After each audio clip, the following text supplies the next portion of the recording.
Hi, for those of y'all who don't know me, my name is Marissa, and I'm currently enrolled in a public speaking class at Northwest Vista. So many of y'all can agree that most families are like fudge. A few sweet, but with a couple of nuts. Can y'all agree to that? Yes. So I have a couple of questions. We have one of those. So I have a couple of questions that I'll ask you throughout the speech, and feel free to say them out loud. First one, what's the most important thing about family, but only using one word? Love. Okay. Food. I don't know. You're supposed to answer. Okay, yes, you're supposed to answer. Quality time with each other. One word. One word. I didn't hear that. Okay, so, United. okay. Berries. Okay, good. So can Photos. anyone guess? What? Photos. Oh, okay, sorry. So can anyone guess what this is? Like what the video is? Or, I mean picture, sorry. Of a family. Of a family. Okay, yes. 5 members in the family. Yes. Okay, so according to the News Center, KSAT WAT, the three top characteristics are trust, security, and communication. I will explain each in no particular order. So can anyone guess what this one is? Trust. Superman. It looks like the Mean Girl scene. Okay, yes. Okay. Okay, yes. Avengers. You can go here. So the first one is going to be trust. Within each family, they have their own quirks, jokes, arguments, but one thing each family relies on is trust and value within each other.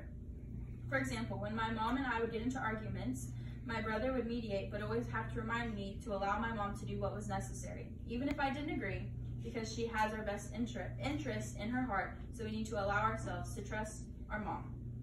Trusting family members is a different form of showing respect for them as well. Can anyone guess which this is? Stone Cold Steve Austin. Anyone? A bouncer. A bouncer? A bouncer. Okay, yes. Nancy. Okay, so the second one, yes, this is a sense of security. Growing up in a Hispanic family, we heavily relied on each other for many reasons. One of them being we could always trust that we do as we ask. For example, I found an article on Psychology Today. Simply put, secure attachments develops in children who learn that they can rely on their parents to meet their physical and emotional needs. Imagine children growing up without attachment, trust, and sense of security. They learn that others can't be trusted to take care of them. So I thought it was interesting because as a little kid, we do put all of our trust and different security within, everybody. But as we get older, we tend to, like in middle school, we tend to see that change, and that we put our trust in our friends and our, other members around us, but then at the end of the day, they hurt us.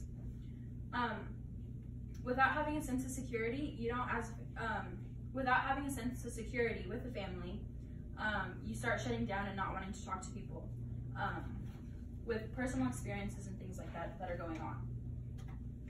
Can anyone guess which this one is? Let me see. Guidance. I don't know. That doesn't look like guidance to me. Like tutoring. Okay. Tutoring? Mom and daughter. Okay, well, this is communication.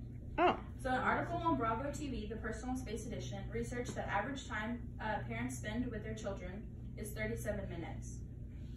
That's it? The whole day? Yes, it's 37 Yeah, minutes. I barely see you sometimes. So. Yes, okay. So, And how old are you?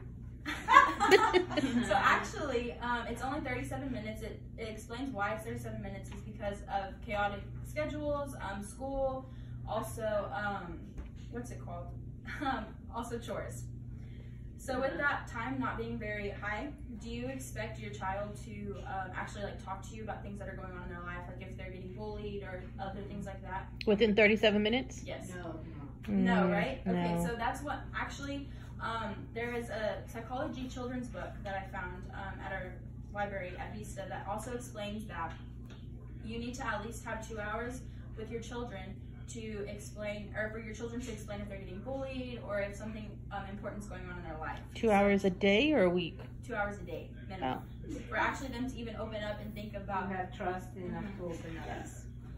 So then those are going to be our 3 top characteristics. And lastly, just to end up this speech, You know, 9 times out of 10 on CNN, it reports also that students from the age of 12 to 17 actually do commit suicide just because they don't have at least one of these characteristics within family. So with that being said, maybe, you know, just having one thing, just talking for a little bit longer, or for even having, hey, hope your day's going well, or something like that. It really can make a difference. Have dinner as a family. Yes, even have dinner as a family. So I hope you'll had a really good speech or day, and thank you.